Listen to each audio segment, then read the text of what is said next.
Right, hello everyone, welcome back to the channel. Today I want to talk about the title race, and more specifically I want to look at it from Pecco Bagnaia's side. Because while Marc Marquez has been storming away, winning every race so far, Bagnaia has been really struggling to match his pace and has been struggling to match even Alex Marquez. It's really concerning from Bagnaia's side, and I want to look at why this has happened and is there any chance of him putting up a title challenge this year. So far this season, Bagnaia has scored 3rd place in both the sprint and the main race in Thailand. He got 3rd in the Argentina sprint race and then 4th in the main race, behind Franco Morbidelli, another one of the GP24s. He has struggled quite a lot in practice so far of both rounds and has really struggled to be anywhere close to the two Marquez brothers in qualifying. And so far Bagnaia has just been comfortably the 3rd best rider, and considering it was really between him and Marquez for the championship, it's not been good enough so far, and the gap between the two is already 31 points. And considering the fact we're heading to the USA in a few days, a track which Marc Marquez is notorious for being insane at, Bagnaia is really going to be on the back foot after only 3 rounds. Let's be nice to Bagnaia and say he gets 2nd in both races in USA while Marquez wins. That will still be a 39 point gap after 3 races. So why has Bagnaia struggled so much throughout the start of 2025? Well, one reason is I think he's not able to analyse the data of the fellow Ducati riders as well. Throughout their time on the Ducatis together, Jorge Martin always accused Pecco Bagnaia of copying his setup and his data. And there was some solid evidence for this, especially last year. Bagnaia would always struggle on Fridays and Saturdays quite a lot of the time, but then on Sunday he'd turn up and win the race more than often. And it was clear that he was obviously going away, studying the data and probably copying Jorge Martin's setup in order to be faster. But now he's got Marc Marquez as a rival, whose riding style is completely different to Bagnaia's, and also we've seen race engineers and just team members in the past say that the data that Marc Marquez produces is completely abnormal. It's not like anything else they've ever seen. So it means that unlike previous years where Bagnaia was able to take the data and the setups from his title rivals and use that to his advantage, he can't do that anymore considering his main rival now is Marc Marquez and his data is completely useless to Bagnaia. It puts Bagnaia at a big disadvantage compared to the previous 2 years, which may be a reason to why he's struggling. Another important thing to mention is the fact that Bagnaia is of course on a new bike this year, and from what we've seen so far, you could make a solid argument that the GP24 is currently better than the GP25. Of course, we know that the GP24 and the GP25 are using the same engines from now on, and that the bikes are pretty similar, and that the GP25 isn't a true version of what the GP25 was planned to be. There's been talk of Bagnaia going back to an older version of the bike that's more like the GP24 for the upcoming race. So it does seem like the GP24 is probably the better bike to be on at the moment. However, I do think as the season goes on, we will see that the GP25 gets better than the GP24. Remember in 2022, we saw Bastianini start the season on fire when he was on the old bike. But as the season progressed, he struggled to be at the front as often as he was at the start. And I think that's going to happen to some of the GP24 riders this season. I really don't think people like Alex Marquez and Morbidelli are going to be fighting at the front all year long. I think by the halfway stage, they will have dropped off a little bit as the GP25 just gets better. So I do think that Bagnaia is slightly struggling to get used to the new bike, and he's not being helped by the fact that the new bike isn't exactly an upgrade on last year. However, I do think that is something that will slowly get rid of itself as the season goes on. I think him and the bike will become a lot better. He'll get used to the bike as the season goes on. And at the end of the day, I do think it will be a fight between him and Marquez for the title. We've seen in the past that Marc Marquez is just a bit of a freak and he is able to get a good performance out of any bike really, so it's no surprise to me that he's adapted to the new bike a lot quicker than Bagnaia. However, like I said, I do think Bagnaia will get more used to the bike as goes on and slowly close the gap to Marquez. However, another reason which is important to mention is I think that the opening 2 tracks have been big tracks in favour of Marc Marquez.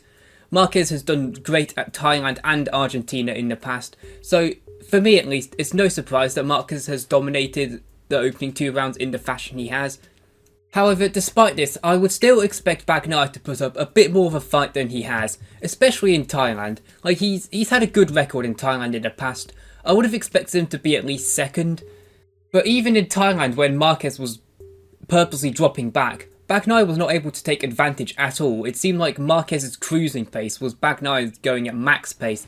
It was quite concerning really, and the fact he's not been able to beat Alex Marquez in one session so far is concerning from Bagnaia's side.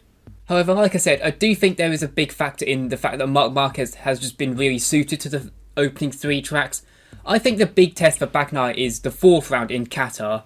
Qatar has never been a track which has suited Marc Marquez. He's only won one race in the past, in 2014. Qatar has never been a favourite track for Marc Marquez, and it's been one that has fruited a lot of success for Bagnaia in the past.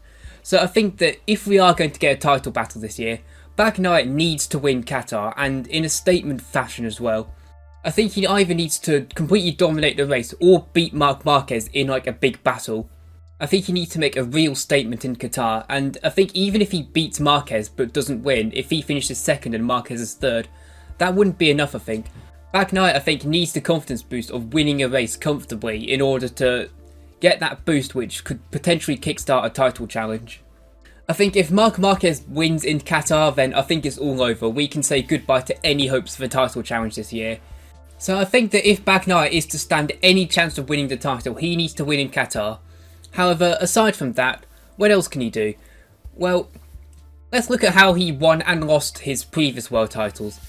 When he beat Jorge Martin in 2023, he won mostly from consistency really. While Martin was a bit inconsistent, crashed a lot, Bagnaia was the one who kept it on the road and finished most races and won the title from consistency in the end. However, the complete opposite happened in 2023. Martin was the one who kept it on the track and Bagnaia was the one binning it in the wall. Marc Marquez, we've seen in the past, can easily make mistakes.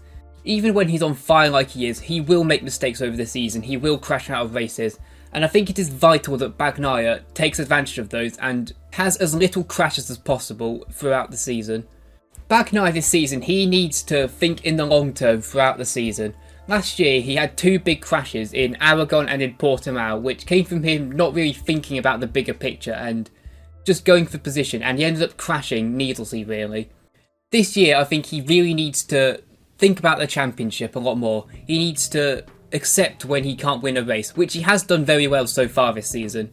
You know, sometimes it's just not his day, and this season so far he's been able to accept that and get the best result he can. And he needs to keep that up across the whole season, because there will be times where Marquez makes mistakes, and Bagnaia needs to be there to take advantage of that, because if Bagnaia is crashing as much as Marquez, I don't think there's any chance of him winning the title. As well as this, Bagnaia really needs to take advantage of the tracks where he is good at. I've mentioned Qatar, but Bagnaia is also really good at Mugello, Assen, Malaysia, Austria. Those are 4 tracks plus Qatar, so 5, which he is really good at and much better than Marc Marquez at. He needs to win all those races. And he also needs to win the races where he's also good, but so is Marquez. Tracks like Jerez, Misano, Motegi, both riders are really good at, and I think we could have some great battles in those races. Bagnaia needs to come out on top because it could maybe dent Marquez's confidence a bit, and more importantly boost Bagnaia's confidence. And I think in those races, Bagnaia needs to be aggressive. He's always tried to be the gentleman in the title battles. He's always not been too aggressive. However, you can't do that against Marc Marquez because Marquez will be aggressive with Bagnaia no matter what. Bagnaia needs to give it back to Marc Marquez and be equally as aggressive, if not more. Maybe pull off a few dodgy or dirty moves. It's fine, because that's exactly what Marc Marquez is going to do. Bagnaia needs to match Marquez's aggression, because otherwise Marquez is just going to leave Bagnaia in the dust. And as well as this, I think Bagnaia just needs to show a lot more mental strength than he did last year.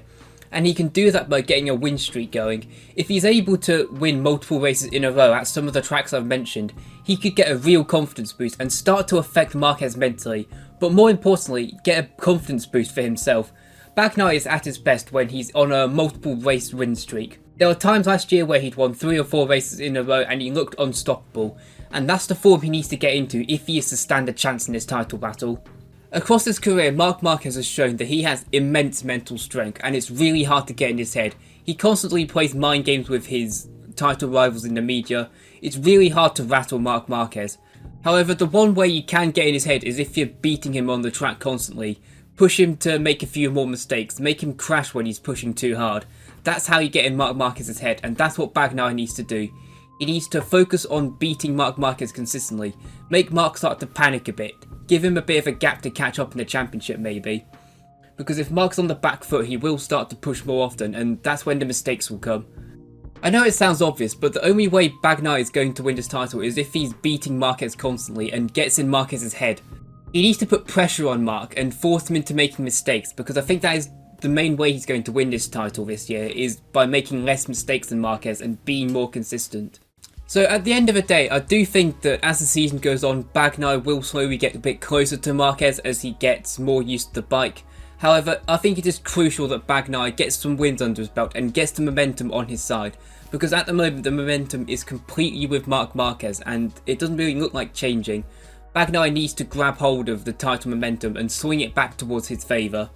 And he needs to do it quickly, because soon enough the gap between him and Marquez will just be too big and he won't be able to overturn it. So that's what I think, but I want to know what you guys think, so let me know in the comments below. How do you think Bagnaia is going to beat Marc Marquez this year? Can he beat Marquez this year, or is the title race already completely done? Let me know in the comments. And while there, make sure to leave a like on the video and subscribe to the channel if you want to see more content like this. I hope you all enjoyed this video, and I'll see you guys very soon. Bye bye.